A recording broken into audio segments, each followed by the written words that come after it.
As the October sun begins to sink behind the forested hills to the west, and afternoon gives way to dusk, the thunder of cannon and musket fire still echoes across this small farming community. For the past several hours, thousands of American and British soldiers have been fighting each other on these normally peaceful farmlands.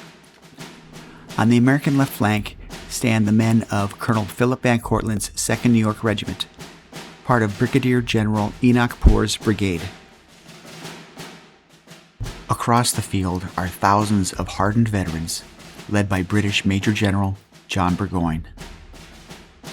The 2nd New York is made up of men from Albany and the surrounding Hudson Valley, which is Burgoyne's objective. If the British break through here, they will be marching toward the homes and families these soldiers left behind. Tales of atrocities committed by Burgoyne's native allies, such as the brutal murder of Jane McCrae and the slaughter and scalpings of the Allen family on their farm in nearby Argyle, are well known to these soldiers. They must stop Burgoyne from reaching Albany, not only to preserve the fight for American independence, but also, more importantly, to protect their families. Among them stands 21-year-old Francis van Valkenburgh. Just a few short years earlier, he would have never imagined becoming a soldier. A fifth-generation son of Dutch farmers in New York's Hudson Valley, his world revolved around planting, harvesting, and helping his family. While politicians argued in Boston and London, there were fields to plow, fences to mend, and another harvest to bring in. To the Van Valkenburgs, politics were reserved for the coastal elites. Then came Lexington and Concord. Blood had been spilled. Lines had been crossed. And now it was no longer a question of would war be coming, but whose side each man would choose. Like more than a dozen other members of the Van Valkenburgh family, Francis answered the call and enlisted in the Continental Army. The road to this battlefield at Stillwater had been a long one. 3 months earlier, Francis and the men of the 2nd New York slipped away from Fort Ticonderoga under cover of darkness as Burgoyne's powerful army advanced from Canada. The retreat was a humiliation, but it preserved the army. 3 weeks earlier, on this very ground, they met Burgoyne's army again at Freeman's Farm. After hours of brutal fighting, neither side prevailed. Since then, the two armies have remained within sight of one another, waiting for the campaign's next move. Now, on the afternoon of October 7th, that moment has arrived. Suddenly, movement. British grenadiers emerge from the smoke with bayonets fixed. The order is given. The red line surges forward. The soldiers of the 2nd New York unleash a crushing volley. The British stagger, but they do not stop. Another volley tears into the advancing line. Still they come, and still the 2nd New York stands its ground. The grenadiers close the distance, determined to smash through the American left and roll up the line. Then General Enoch Poor sees his opportunity.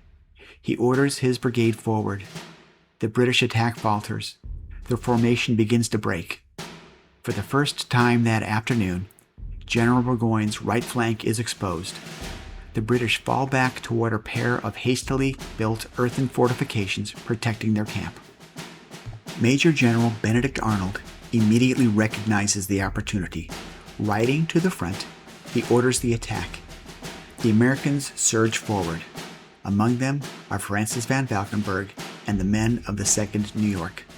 Smoke blankets the field. Muskets flash at point-blank range. The Americans crash into the British defenses, driving them back toward the Bremen redoubt. The fighting dissolves into hand-to-hand combat. Bayonets, musket stocks, clubbed rifles. For Francis, the battle has become a desperate fight for survival. Then, the British line breaks. The defenders abandon the Bremen redoubt, allowing Americans by the hundred to pour in. Burgoyne's right line collapses.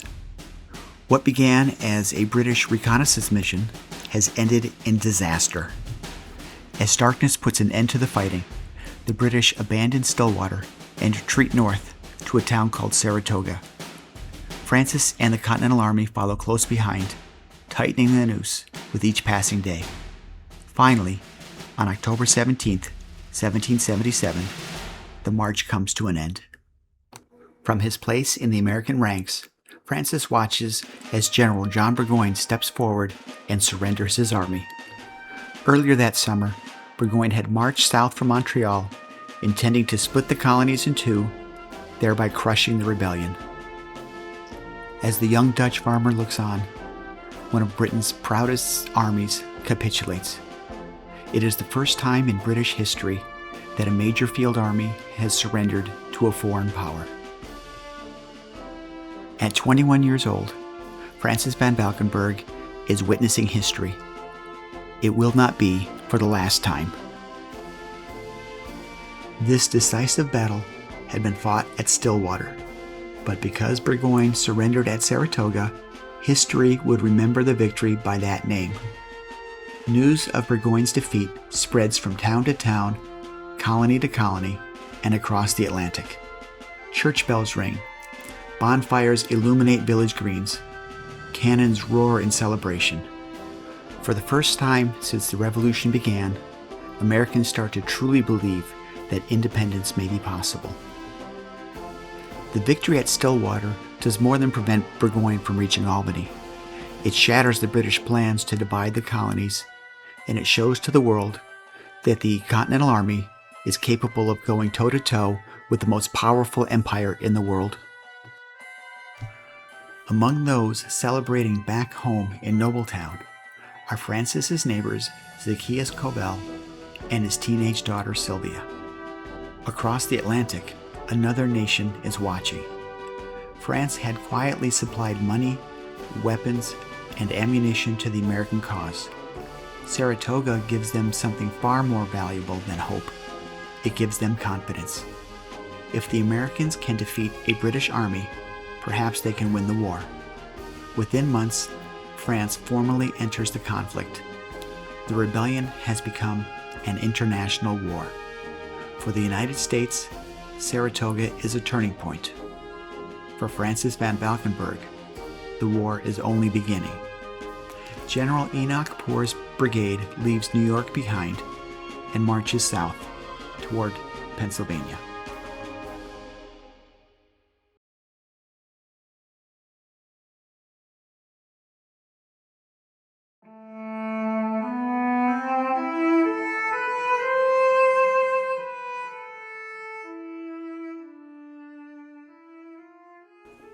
It is January 1778. Just 3 months ago, Francis van Valkenburgh stood among the victorious Americans at Saratoga and watched as the British army surrendered. Now, he stands knee-deep in the snows of rural Pennsylvania. The celebrations are over, the cheering crowds long gone. Ahead lies a winter of misery and deprivation.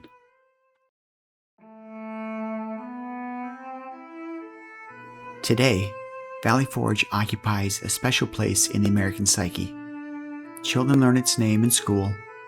Artists paint its snowy huts. It stands as a symbol of perseverance and sacrifice during the American Revolution. Francis and his fellow soldiers hold no such sentimental feelings for Valley Forge. To them, it is simply the Army's winter camp. Another location, another collection of huts, another winter spent away from home. Yet this is no remote wilderness encampment. Just 20 miles to the east, the British occupy the American capital of Philadelphia. The British are close enough to cast a shadow over the American camp, close enough to remind every single soldier of why he is here. Winter drags on. January becomes February. February becomes March. Disease spreads throughout the camp. Food remains scarce. Hundreds of men will never leave Valley Forge. Then, at the worst of it, things begin to change. One day, a small, peculiar Prussian officer rides into camp. he speaks little English. He claims to know how to turn this ragged collection of farmers into a professional army. His name is Baron Friedrich Wilhelm von Steuben. To the shivering men of Valley Forge, European titles mean nothing. But if this strange little Prussian man can teach them how to fight and how to win, that is all that matters. Von Steuben begins by training just one company of 100 men. Every movement is practiced until it becomes instinct. How to march, how to load, how to fire, how to maneuver, how to fight as one unit. Those 100 soldiers return to their own units and share what they have learned. Soon, the entire camp is drilling. For the first time, farmers from New York, Virginia, Massachusetts, and Pennsylvania are learning to fight as a single army. Francis feels the changes too. The awkward movements become fluid. Uncertainty gives way to confidence. He had entered Valley Forge as a determined volunteer. He will exit it as a disciplined soldier. Spring finally arrives, and the Continental Army marches out of Valley Forge transformed. The soldiers who leave the camp are not the same men who entered it.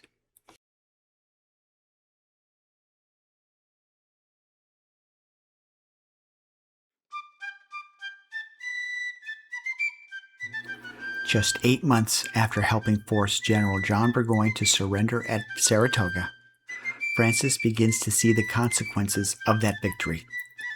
France has entered the war as America's ally, transforming a colonial rebellion into a global conflict. Suddenly, Britain must defend not only its army, but its empire. With the French fleet threatening New York, the British abandon Philadelphia and begin marching across New Jersey. After 6 brutal months at Valley Forge, Francis marches in pursuit with George Washington. The Continental Army finally has its chance to strike. The two armies collide at Monmouth Courthouse. For Francis, this is the first true test of everything von Steuben has taught him. Just months earlier, the army was freezing, starving, and struggling just to survive. Now, under the blazing June sun, the Continental Army maneuvers with precision that did not exist before Valley Forge. All around Francis are familiar faces from the long winter at Valley Forge. George Washington directs the battle from horseback. A young Alexander Hamilton gallops across the field carrying Washington's orders. The Marquis de Lafayette commands troops on the American right. General Nathanael Greene rushes reinforcements to stabilize the line. General Charles Lee, recently returned after months in British captivity, leads the American advance before an unexpected retreat throws the battle into confusion. As fleeing soldiers stream to the rear, Washington rides forward in one of the defining moments of the Revolution. He personally stops the retreat, reorganizes the men, and rallies them to form a new defensive position. Francis and thousands of his fellow soldiers stand their ground from relentless attacks by the British in the suffocating heat. Men fall just as often from exhaustion as they do from wounds. On the longest day of fighting of the entire Revolution, the British fail to drive the Continental Army from the field. That night, the British continue their march toward New York.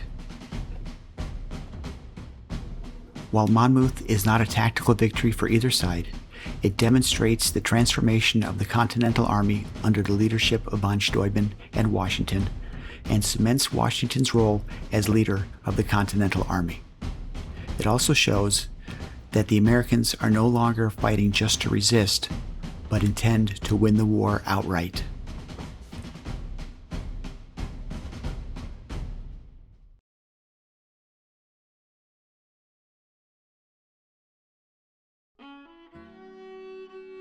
Monmouth proves that the Continental Army can stand against Britain's finest. But the war is far from over. Summer fades into autumn. Autumn becomes winter. Winter gives way to spring, and then another summer. The seasons change, but the marching never seems to end. Francis follows the army wherever it is needed, across muddy roads, through dense forests, over swollen rivers, and into an uncertain future. In the summer of 1779, he joins General John Sullivan's expedition against the Iroquois nation of western New York. The campaign is unlike anything he has experienced before. There are no great battles, no dramatic surrender. Instead, village after village is put to the torch. Homes, orchards, crops, and food stores that had sustained generations disappear in smoke. It is a harsh campaign. But after years of brutal frontier raids, Washington's objective is clear: break the ability of the British and their Iroquois allies to attack American settlements. The Sullivan Campaign achieves its military purpose as large-scale Iroquois raids into New York come to an end. And for American families living on the frontier, the constant fear of attack begins to subside. When the campaign ends, there is no great celebration. Only another march, another camp, another winter. The excitement of Saratoga has faded. Valley Forge has become a memory. The Revolution is no longer a series of famous battles. It is simply his life.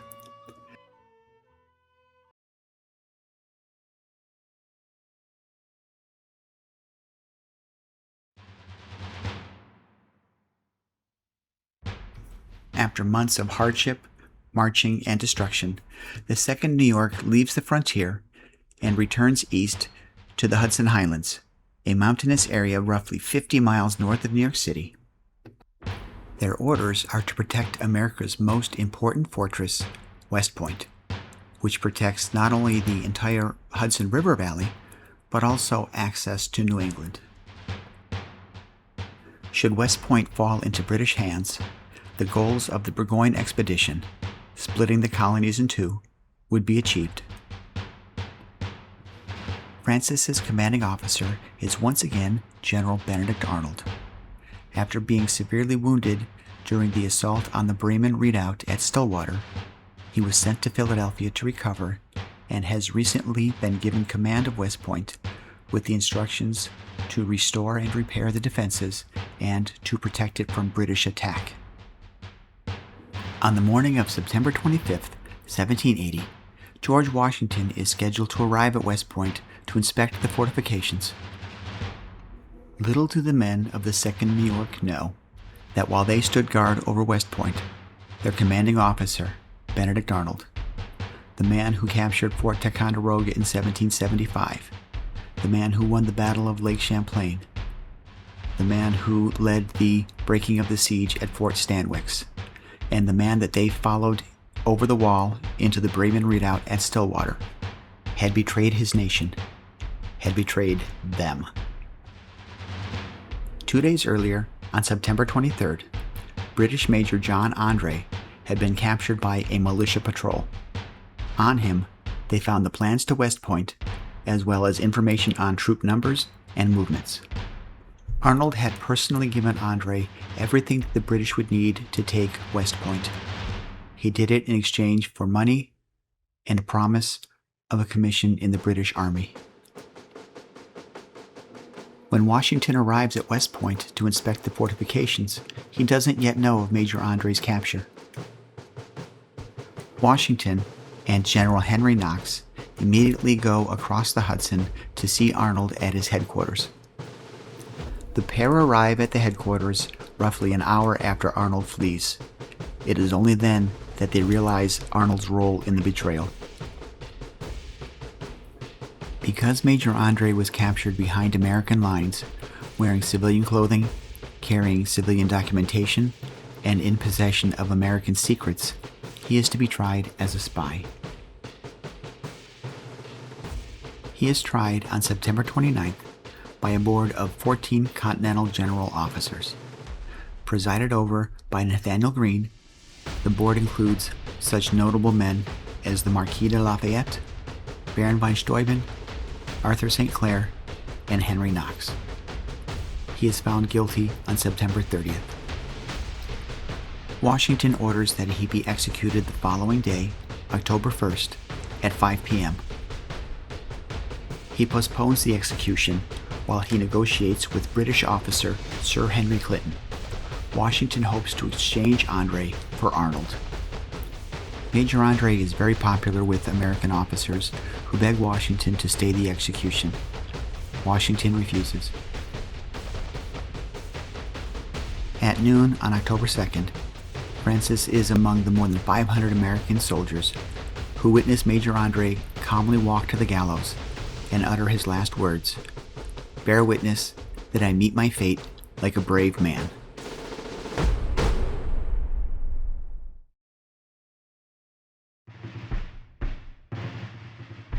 Six years after leaving his family farm in New York, Francis van Valkenburgh marches with George Washington into Virginia. Waiting there is the British Army commanded by General Cornwallis. But this time, the Americans are not alone. The alliance born from the victory at Stillwater has brought France fully into the war. As Washington's army surrounds Yorktown on land, the French fleet seals off escape by sea. Cornwallis and his army are trapped. For weeks, Francis's unit dig trenches, haul artillery into position, and tighten the noose around Yorktown. Day after day, American and French cannons bombard the town. On October 14th, American troops stormed the British outer defenses, bringing the siege into its final stage. 5 days later, the bombardment comes to an end. On October 19th, 1781, Francis stands among the thousands of American and French soldiers as they watch the British Army march out to surrender. They witness one of the most notable moments in U.S. military history. Cornwallis, claiming illness, has sent his second-in-command, General Charles O'Hara, to offer his sword to Washington in surrender. Washington refuses to receive it and directs O'Hara instead to give the sword to Washington's own second-in-command, General Benjamin Lincoln. For the second time in 4 years, nearly to the day, Francis witnesses a British army surrendering to an American general. For 6 years, he has marched beside thousands of ordinary soldiers. Together, they have carried Washington's army from defeat to victory. Now, standing among them, he witnesses an empire surrender. Although the war will not officially end for another 2 years, Yorktown marks the last great campaign of Francis's military service. He remains with the 2nd New York until 1783, but for the veterans of the regiment, the long years of constant campaigning are finally drawing to a close.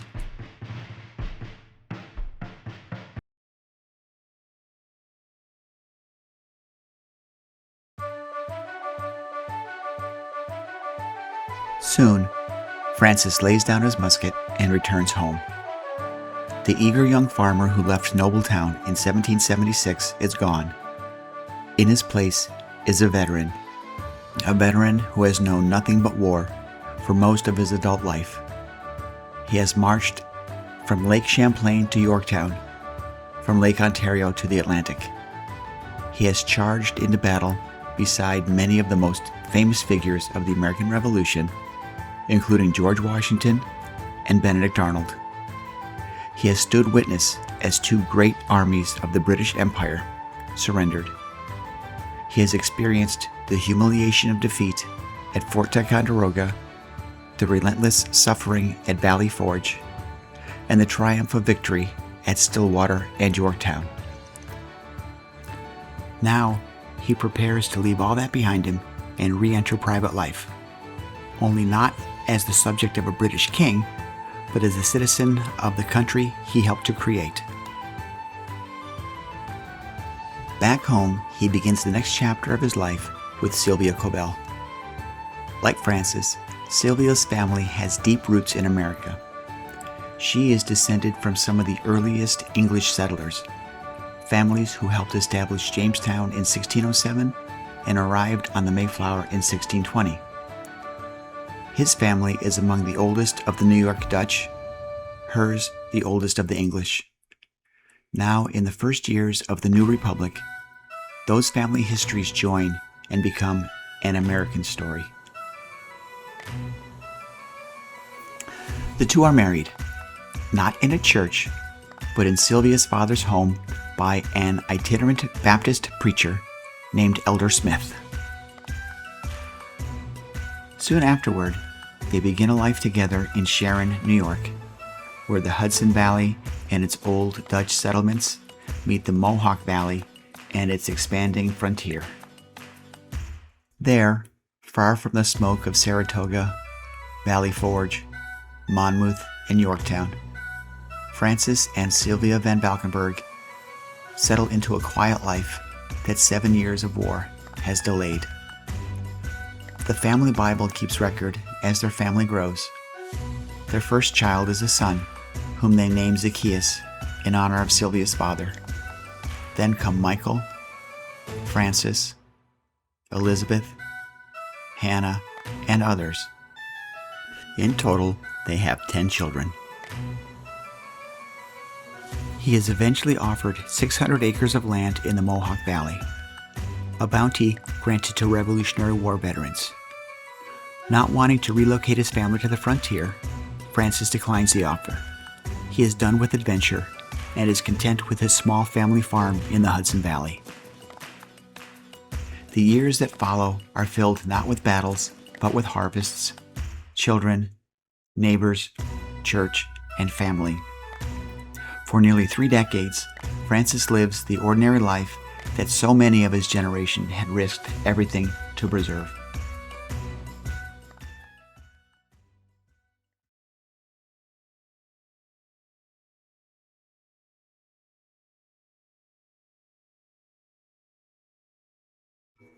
On March 19, 1813, Francis dies unexpectedly at the age of 57, leaving Sylvia to care for their 6 minor children.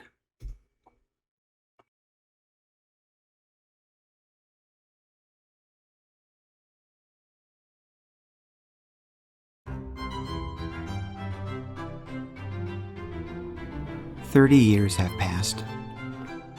The young republic that Francis helped to create has become a nation of growing prosperity and confidence. Its population has multiplied. New states have joined the Union. The revolution that once consumed the lives of an entire generation has faded from living memory into history. But the years have not been kind to those who lived through it. Now nearly 80 years old, Sylvia has outlived 4 of her children: Isaac, Michael, Zacchaeus, and Sylvia. Unable to support herself, she has been forced to leave the farm that she and Francis shared and move to Holland, New York, where her surviving children now care for her. Almost all of the great leaders of the Revolution are gone. Most of the ordinary soldiers who marched beside Francis have passed away as well. At last, Congress turns its attention to the widows they left behind, establishing pensions for many of the surviving wives of Revolutionary War veterans. Sylvia decides to apply. To receive a pension, she must answer 2 simple questions. First, can she prove that she truly was the wife of Francis van Valkenburgh? The answer is unexpectedly difficult. The minister who married them in her father's house, Elder Smith, is long dead. The records of the ceremonies he performed have disappeared. There is no church register, no civil marriage record. Instead, neighbors who have known the couple for decades must swear under oath that Francis and Sylvia lived together as husband and wife. But proving the marriage is only half the task. Sylvia must also convince the government that her Francis is the same Francis van Valkenburgh who served in the Continental Army, recalling enough of his military service for the government to match her story to its own records. She cannot know it as she puts pen to paper, but the application she is about to write will become far more than a request for a pension. It will preserve the story of Francis and Sylvia van Valkenburgh for generations to come. She starts where all stories must, the beginning. Francis van Valkenburgh was born December the 25th, 1755. As the words begin to fill the page, she reaches back across nearly 60 years, to evenings beside the hearth where Francis told the stories of the war to the children, to gatherings with old comrades where familiar names and distant battlefields were remembered long after the fighting had ended. Fragmented details begin to reveal themselves. Names, dates, events. But time is relentless. Years pass. Voices fall silent. Old memories fade, crowded out by the weight of new ones. And it has been 30 years since Sylvia last heard her husband's voice, last heard him tell his stories of the war. Now she is asked to remember a war that ended 6 decades ago, to recall the service of a man who is no longer here to tell his own story. I do not remember all of the battles. But some memories simply can't be lost. Some moments become part of who we are. But he was at Stillwater, and the taking of Burgoyne.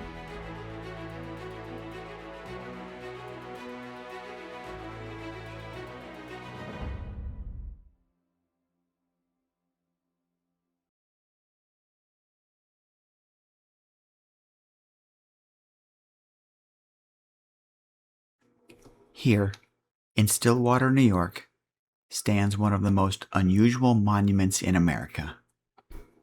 It commemorates the assault on the Bremen Redoubt, the desperate charge that shattered Burgoyne's right flank and helped secure one of the decisive victories of the Revolutionary War. Yet it bears no name. The nation wished to honor the courage shown here, but could not bring itself to honor the man who led the assault. And so the monument remembers a deed without remembering the man. Perhaps that is fitting, for Benedict Arnold did not climb those earthworks alone. Hundreds of ordinary citizen soldiers followed him into the smoke and the gunfire. They left no statues.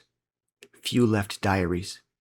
Most are remembered only by fading names in old muster rolls, pension applications, and family Bibles.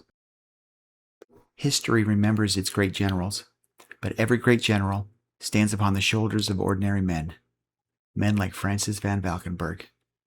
Their names are seldom spoken. Their sacrifices were no less great. And so here, on these quiet fields above Stillwater, the unnamed commander shares his monument with the unnamed soldiers who carried the cause of American independence to victory.